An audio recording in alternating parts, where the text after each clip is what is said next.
This is my daughter Mariah, And this is my daddy Jordan. and the movie that we watched today was the Mario Brothers movie. So we typically ask 10 questions. We do it from a adult perspective and a child perspective, so we'll jump right into the 10 questions now.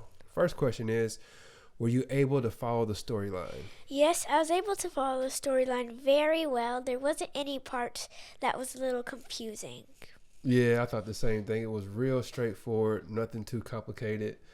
And then we both are pretty familiar with like Mario games and stuff like that. I grew up playing Mario games, and then right, you played a little bit, right?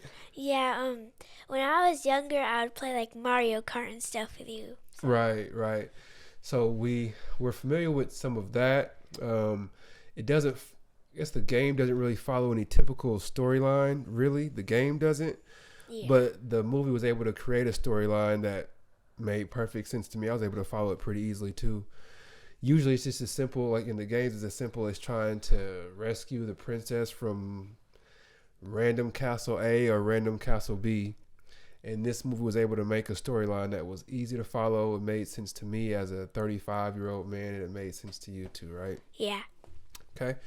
So question number 2, is it 100% appropriate for kids? So that's more of a question for me, being that I'm a parent. I have 3 kids now, and I actually had all 3 of my kids there, ranging from Raya all the way down to 1.5-year-old. So the movie was definitely suitable for all 3 of them. There were no parts that made me cringe or anything like that with my kids sitting next to me. My wife went too, so yeah, it was 100% appropriate for kids. No bad parts, no cuss words, none of that funny stuff going on in the whole movie. So, yes, it was 100% appropriate for kids.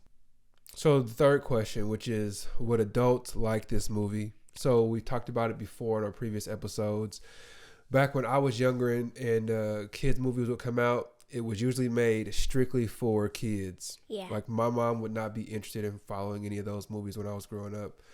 But now they're starting to make the movies that, like Inside Out, kids can watch it, but then there's also a deeper meaning to it as well. So adults can get one version or one viewpoint, and then kids can watch it and they can enjoy it as well. Yeah. So would adults like this movie? Yeah, 100%. Especially if you are a person like me, you grew up playing the Mario games. I thought it was pretty cool. So, yeah, adults would definitely like it. It's not just a bunch of cheesy stuff that's happening or super corny stuff. There's a lot of parts in it that I thought was pretty funny. So, would adults like it? Yeah, 100%. Question number 4 is mainly towards you. So were there any scary parts? Or anything that you thought would be scary for you or any kids younger or even older than you? Not at all for me, but maybe a few parts for like little kids, but none for me. So. Yeah.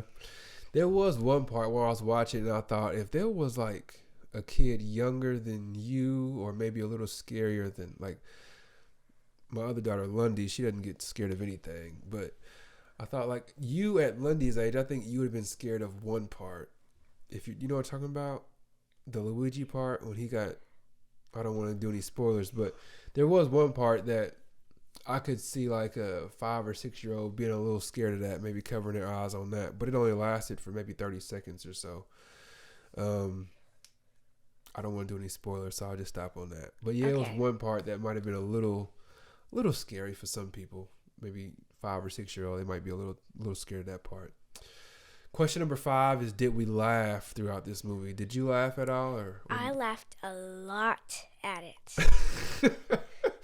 And we can't give any spoilers, of course, but did I laugh? Yeah, I laughed a whole bunch too. I laughed a whole lot in the movie, but more than laughed, I thought there was a lot of real cool parts, like when they would show, and this is not a spoiler because they showed it in the commercial, but they would show like some of the views like from the side angle, like in the video game, like how it goes from this side to the other side, like you're running through a stage. I thought that was super cool. All right, we're at the midway point now, so if you have not liked and subscribed this video, what should they do? They should like and subscribe. Straight up. Easy enough. If you haven't liked or subscribed this video, please do so now because it does help the channel grow. It helps people see the information that we're pushing out. So once again, do what? Like and subscribe. Good job. Good job. All right. So let's move on to question number 6 here. Was there a good soundtrack to this movie? And when I say soundtrack, I mean like, were there any original songs? Like when I think of soundtrack, I always think of like Moana, how they had all these brand new songs that nobody had ever heard. The Encanto movie, or Encanto, however you pronounce it. They had all these brand new songs. So in this movie, was there a good soundtrack? Was it non-existent? What do you think? I can't remember how many songs there were, but they sounded pretty good to me. Right. I don't remember any original ones outside of the little song that Bowser was singing that you and Raya were singing on the way home. Oh, yeah. You know what I'm saying? That really doesn't even count as a song. It was more like a little, I don't even know what you want to call that. It was like a few seconds or something. Yeah, it was like a 10-second song if you want to call it that. But yeah, they used songs from way back in the day, some of those songs, but they didn't have any original songs. So I would kind of say that the soundtrack was non-existent, really, because they used some of the songs from the early Super Nintendo days, and they used one song from the original the original Super Mario game. Yeah. But they didn't really have any original songs that they made for this, so it's almost non-existent for this one. I halfway answered question number 7 earlier, which is, was there any bad language? And no, there wasn't any bad language at all. Did you catch any or no? No, I didn't hear any. Right, no bad language at all. Okay, question number 8, which is, did the movie seem long or did it seem short? First, before you answer that, the runtime of this movie was like 1 hour and 32 minutes, I think. So it was a short runtime. They typically try to make the movie at least 1 hour and 30 minutes. So it was 1 hour and 32 minutes. So did it feel like a long movie? Did it feel pretty short to you? It felt pretty short. It felt like it was only like 30 minutes. Yeah, I thought it went pretty quickly too. Did you get bored at all in the movie, or did you stay pretty focused? I was focused on it the whole time. There's no parts that were like pretty boring or anything. Yeah, I was getting a little drowsy in the movie sometimes, and it's not because the movie was bad, because the movie was it was good, but I was getting a little drowsy a few times because I was up late last night. It was a long night, but yeah, I didn't sleep a whole lot last night, so I found myself getting a little drowsy a couple times. Not gonna lie to you. Again, it wasn't because the movie was bad, so don't hate me for that. But just I had a long work night. Okay, the rewatchability. This is question number 9. So, is this a movie that you would want to watch over and over, or is this a movie like I almost want to say Endgame, where it's just like so dramatic and drastic that you really don't want to watch it anymore because it was just so tough to get through? I watched Endgame more than once. You watch Endgame a bunch of times, but for me, I just rather watch Endgame once and be done with it. But anyway, rewatchability. Want to watch over and over, or is it something that you just think it's cool that you watched and you're done watching it anymore? I'd watch it over and over since I love movies, and especially this one. I would definitely watch it more than once. Yeah, I would watch it more than once too, because there were a few things that I noticed watching it the few times that I'm sure went over your head, because I don't want to do any spoilers on this. I'll just say there was a scene where they had a bunch of tunnels in it. Oh, yeah. And in the Mario games, the stages are listed as 1-1, 1-2, 1-3, and then you go to World 2, and it's World 2-1, World 2-2. It goes up like that. And in that scene where they had a bunch of tunnels in it, I saw where it said like Tunnel 1-2, and I was like, oh, okay, I see what y'all did there. So they kind of made it to where it was like the original video game, the Nintendo game. I didn't see that. Right. So That's why the rewatchability for this one is real high for me, because I feel like the next time I watch it, there'll be things that jump out like that. Where I'd be like, oh, yeah, I see that. I didn't realize it the first time, you know?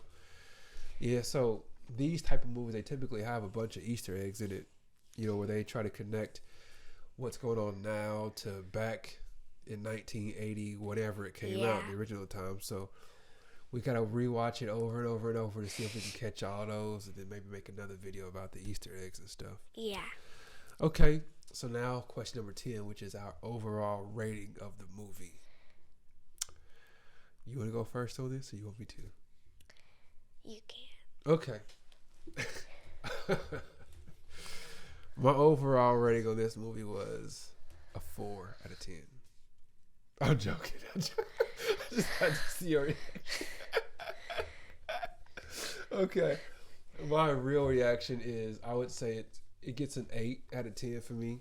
I was like super hyped about watching this movie because, like I said, I grew up playing the regular Nintendo Mario game. My favorite Mario is Super Mario World 3, which is on the NES, the first Nintendo. And they had some callbacks to that in this movie. But yeah, I would say an 8 out of 10. I would say it was just as good as I thought it was going to be, and as I hoped it was going to be. I just can't say it was a 10 out of 10 or anything like that. Because it's, you know, it's a kid's movie. It's simple storyline. So 8 out of 10, I thought it was really good. So go ahead and give me your rating. What you think? My rating is 10 out of 10. You seem like you were liking it quite a bit. Why do you give it a 10 out of 10? Why do you think it's better than, I don't know. Why do you think is it better than Moana? Yes. Okay, so give me a little bit of that. Tell me why did you enjoy this movie more than you enjoyed Moana? I liked it a lot because it was about video games, and I love video games, and I've never really seen a lot of video games. Right. And then, like, sometimes they do try to do these video game adaptations that just don't hit the mark. You know, it's like sometimes they'll make a movie about a game, and I'm like, that's not how the game, you know what I'm saying? So this one, I think they did a really good game of connecting it. It made perfect sense to me. Even my wifey, when we left, Rissa, she was like, that was a pretty good little movie. I like how they did that. And I was like, yeah, I thought that was cool too. So, yeah, do you have anything else that you want to add about the movie? No. Okay, cool. So, that's all that we have for you today. I appreciate you watching this Daddy-Daughter movie review. As always, thank you. Appreciate your time. God bless. Take care.